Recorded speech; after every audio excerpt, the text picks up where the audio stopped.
Movie start एक Adrian नाम के लड़के से होती है। एड्रियन बहुत परेशान जमीन पर बैठा था। वो एक वीडियो मैसेज देख रहा था जो उसकी गर्लफ्रेंड ने उसे भेजा था। एड्रियन अपनी गर्लफ्रेंड से बहुत प्यार करता था, पर उसकी गर्लफ्रेंड उसे छोड़कर जा चुकी थी और उसने एड्रियन को एक वीडियो मैसेज भेजा था।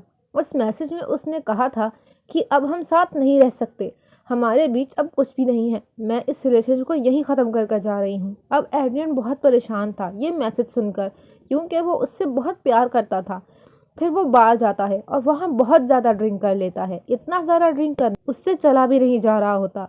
तो बार में काम करने वाली एक लड़की, उसका नाम फैबियाना होता है, उसको अपने घर ले जाती है, क्योंकि एड्रियन अब सही से ड्राइव भी नहीं कर सकता था। जब वो सुबह उठता है तो अपने घर चला जाता है बिना फैबियाना से बात किए। यह चीज़ फैबियाना को थोड़ी अजीब लगती है। वो सोचती है मैंने इसकी हेल्प की रात को और इसने मुझे थैंक्स भी नहीं। फिर रात को एड्रियन को अपनी गलती पता लग जाती है कि उसे फैबियाना को थैंक्स करना चाहिए था, उसने उसकी हेल्प की थी। इसलिए जब वो रात को बाहर जाता है फैबियाना से मिलने के लिए, तो वो दोनों बहुत जल्द एक अच्छे दोस्त बन जाते हैं, क्योंकि वो अकेला भी था और उसे दोस्त की ज़रूरत भी थी। उनकी दोस्ती बहुत अच्छी हो जाती है। फैबियाना एड्रियन के घर शिफ्ट हो जाती है और वो दोनों रिलेशनशिप में आ जाते हैं। वो दोनों एक दूसरे को पसंद करने लगे थे।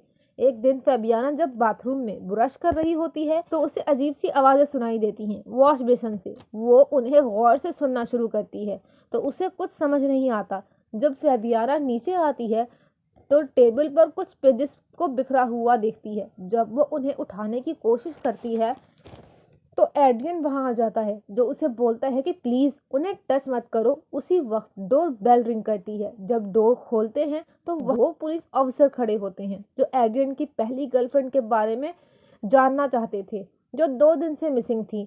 तो उन 2 ऑफिसर्स को एड्रियन पर शक था कि शायद उसने मार कर घर में कहीं छुपा दिया हो, पर एड्रियन उन्हें वो वीडियो मैसेज दिखाता है तो उन जो उसकी गर्लफ्रेंड ने उसे भेजा था, वो जा चुकी है। वो वीडियो देखकर वो ऑफिसर्स चले जाते हैं। अब उन ऑफिसर्स में से एक फैबियाना का दोस्त था।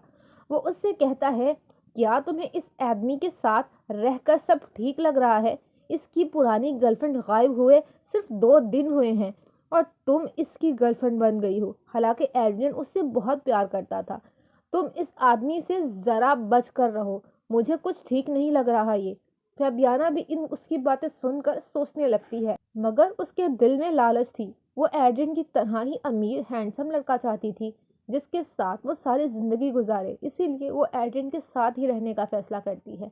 अब कुछ दिन ऐसे ही गुजर जाते हैं। एड्रियन के घर पर फैबियाना के साथ कुछ अजीब बातें होने लगती हैं। एक दिन जब वो नहा रही थी तो शावर से एकदम से गर्म पानी निकलना शुरू हो गया था। इसीलिए इससे उसका जिस्म भी जल जाता है। एक रात जब वो बाथटब में बैठी थी तो अचानक से पानी वाइब्रेट करने लगता है। इसीलिए अब वो और भी ज़्यादा डर जाती है। उसे लगने लगता है कि एड्रियन के घर में कोई आत्मा या भूत का साया है। जब इस बारे में वो एड्रियन से बात करती है तो उसे तो इस पर यकीन नहीं आता। वो कहता है ऐसा कुछ नहीं है मेरे घर में। एक दिन फैबियाना को एक चेन में एक चाबी मिलती है जिसे वो गले में पहन लेती है। तभी अचानक से घर की लाइट बंद हो जाती है। फैबियाना नीचे से किसी की आहट को महसूस करती है। तभी उस पर कोई हमला कर देता है। थोड़ी देर बाद एड्रियन भी आ जाता है। वो फैबियाना को उठाकर बिठाता है और पानी देता है। अब वो और भी ज्यादा डर गई थी। एड्रियन कहता है देखो, डरो नहीं, जिसने तुम पर हमला किया वो कोई इंसान नहीं बल्कि मेरा डॉग है जो यहीं रहता है, इसीलिए डरने की जरूरत नहीं है। अगले दिन एड्रियन को पुलिस ऑफिसर की कॉल आती है, जो कहते हैं कि हमें एक लाश मिली है और हमें शक है कि कहीं वो तुम्हारी एक्स गर्लफ्रेंड की है, इसीलिए तुम्हें आकर चेक करना होगा। अब जब ये दोनों देखने जाते हैं तो एड्रियन उस लाश को देखकर कहता है कि नहीं, ये मेरी एक्स गर्लफ्रेंड की लाश तो नहीं है। जिस बात पर फैबियाना थोड़ा घबरा जाती है और गुस्सा हो जाती है। एड्रियन भी उसके दिल की बात समझ जाता है। कहता है देखो, तुम्हें परेशान होने की जरूरत नहीं है। अगर ऐसा हुआ भी, मेरी एक्स गर्लफ्रेंड हुई भी या वापस आ गई, तो मैं अपनी जिंदगी में पीछे नहीं जाऊंगा। अब मैं पलट कर कभी नहीं देखूंगा। तुम ही हमेशा मेरी जिंदगी में रहोगी। ये सुनकर फैबियाना खुश हो गई थी। ये दोनों एक मिरर के सामने खड़े होते हैं। बाहर से तो वो मिरर ही था, मगर अंदर एक लड़की थी जिसकी बहुत बुरी कंडीशन थी। वो इन दोनों को देख रही थी। जो कोई और नहीं बल्कि एड्रियन की एक्स गर्लफ्रेंड थी, जिसको वो पसंद करता था, जो कई दिन से गायब थी, जिसने एड्रियन को वीडियो मैसेज भी भेजा था कि हमारे बीच अब कुछ नहीं है, इसीलिए मैं तुम्हें छोड़कर जा रही हूँ। लेकिन अब वो एड्रियन के घर पर ही कैद थी। वो मिरर के उस पार एक कमरे में बंद थी। बाहर से तो वो मिरर ही था, मगर अंदर से वो एक कमरा था जहां पर खड़ी एड्रियन की एक्स फैबियाना और उसे देख रही, मगर बाहर से कोई नहीं देख सकता था। अंदर से तो घर की हर चीज नजर आएगी, मगर बाहर खड़ा इंसान अंदर नहीं देख सकता था। एड्रियन की दोस्त की हालत बहुत ज्यादा खराब थी। यहाँ से कहानी फ्लैशबैक में जाती है। आखिर ये लड़की यहाँ फंसी कैसे, दिखाया जाता है एड्रियन अपनी दोस्त जिसका नाम बेलन होता है, उसके साथ बहुत खुश था। एड्रियन को इस शहर में ऑर्केस्ट्रा, जो हाथ के इशारों से म्यूजिक को कंट्रोल करते हैं, एक म्यूजिशियन बैंड में जॉब मिली थी, इसीलिए वो बेलन के साथ इस घर में शिफ्ट हुआ था। वो दोनों हैप्पी लाइफ गुजार रहे थे। एड्रियन की आदत हर तरफ लड़कियों से फ्री होने की थी। एक दिन बेलन एड्रियन को एक लड़की के साथ देख लेती है, जिसके बाद उसे उस पर शक होने लगा। वो एक दिन बैठी चाय पी रही थी तो उसके पास एक लेडी आकर बैठ जाती है, जो उसके घर की मालकिन थी, जहाँ पर वो दोनों रह रहे थे। बेलन बहुत दुखी होकर उस लेडी को बताती है, एड्रियन मेरा भरोसा तोड़ देता है, हालांकि मैं उससे बहुत प्यार करती हूँ। मुझे दुख होता है जब मैं उसे किसी और के साथ देखूं। ये सुनकर वो लेडी कहती है, तो इसमें परेशान होने की क्या जरूरत है, तो अपने घर पर टेस्ट कर सकती हो। चलो मैं तुम्हें एक चीज दिखाती हूँ। वो बेलन को घर के सबसे बड़े कमरे और अलमारी की साइड पर चाबी लगाकर एक दरवाजा खोलती है, जिसके पीछे एक खुफिया कमरा था। उसकी हालत अच्छी तो नहीं थी, पर एक आदमी के लिए वहाँ हर सहूलत मौजूद थी। वो लेडी बताती हैं कि मेरे हस्बैंड आर्मी है, इसीलिए उन्होंने अपने लिए ये खुफी कमरा बनाया था। अगर एड्रियन के प्यार को टेस्ट करना चाहती हो तो तुम उससे अपना रिश्ता खत्म करके इस कमरे में आकर 3 दिन तक रह सकती हो। इससे तुम्हें पता भी चल जाएगा कि वो तुमसे प्यार करता भी है या नहीं, उसे तुम्हारी कितनी परवाह है। बेलन को ये आइडिया बहुत अच्छा लगता है। अब वो अपने सारे सामान को पैक करके एड्रियन के लिए वीडियो मैसेज रिकॉर्ड करती है और आकर उस कमरे में खुद को बंद कर लेती है। मगर कुछ देर बाद बेलन को याद आता है कि जिस चाबी से ये दरवाजा खुलता है वो तो बाहर ही रह गई है। बेलन बहुत ज्यादा परेशान हो गई थी।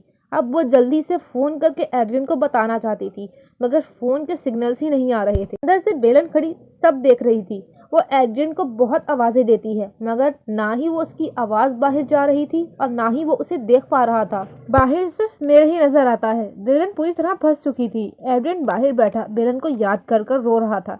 ये वही सीन था जो हमने मूवी के शुरू में देखा था, मगर एक दिन के बाद ही एड्रियन को फैबियाना मिल गई। ये देखकर बेलन और ज्यादा दुखी हो गई थी। वो सोचती है, एड्रियन तो मुझसे बहुत प्यार करता था, वो मुझे ऐसा धोखा नहीं दे सकता।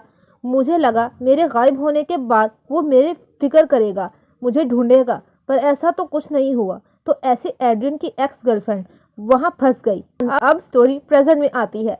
बेलन अंदर से सब देख पा रही थी। वो फैबियाना को देखती है, जो सुबह उठती है और बाथरूम जाती है ब्रश करने के लिए। वहाँ वॉश बेसन से फिर से आवाजें सुनती है और यहाँ हमें पता लगता है वो आवाजें बेलन की थी। वो ऐसे ही बोलकर फैबियाना को बताना चाहती थी कि वो अंदर कमरे में बंद है। उनका पानी कभी ठंडा कभी गर्म, इन सब बातों से फैबियाना तंग आ गई थी। वो एड्रियन को बताती है कि तुम्हारे घर में भूत है, क्यों समझ नहीं रहे मेरी बात। कोई एड्रियन बिलीव नहीं करता। एक दिन जब फैबियाना घर में अकेली थी तो वो वॉश बेसन में पानी भरकर पूछती है, बताओ तुम कौन हो, तुम भूत हो या कोई इंसान। तभी पानी वाइब्रेट करता है। तभी हम देखते हैं जो सीक्रेट रूम में बेलन पाइप पर जोर जोर से मार रही थी, जिससे पानी वाइब्रेट करने लगता है। फैबियाना को ये पता लग गया था कि इस घर में कोई इंसान है जो मुसीबत में फंसा हुआ है, जो उसे देख सकता है। अब जब वो कमरे में जाती है तो वहाँ एड्रियन का डॉग था, जो मिरर को खोलने की कोशिश कर रहा था, क्योंकि एक वही था जो जानता था कि बेलन मिरर के पीछे फंसी हुई है।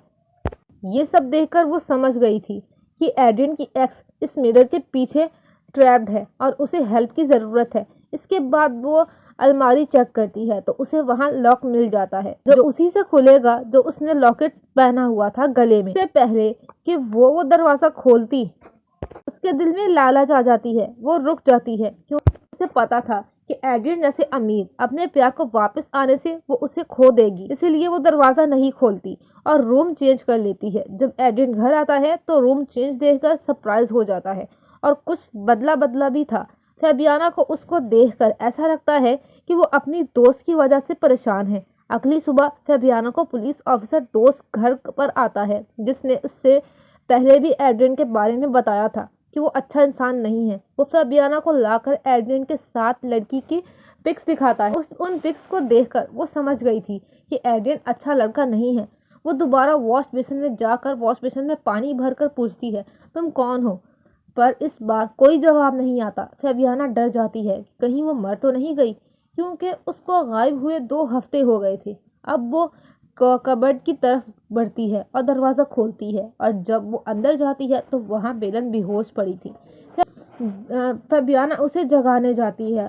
अचानक बेलन उठकर फैबियाना के सर पर कुछ मारती है और वो वहीं बेहोश हो जाती है। और बेलन चाबी लेकर दरवाज़ा बंद करके चली जाती है और अपनी और एड्रियन की पिक्स वो मिरर पर लगा देती है और चाबी बेड पर रख देती है और चली जाती है। जब एड्रियन घर आता है तो उसका डॉग उसको दिखाता है और मिरर पर लगी पिक्स भी। फैबियाना अब मिरर के पीछे कैद थी। एड्रियन अब परेशान था कि अब फैबियाना भी मिसिंग है और पुलिस उस पर डाउट करेगी, और क्या पता इस बार पुलिस उसे अपने साथ ले जाए। ये मूवी इस सस्पेंस के साथ ख़त्म हो जाती है कि क्या एड्रियन को पता लग गया कि फैबियाना मिरर के पीछे है या नहीं।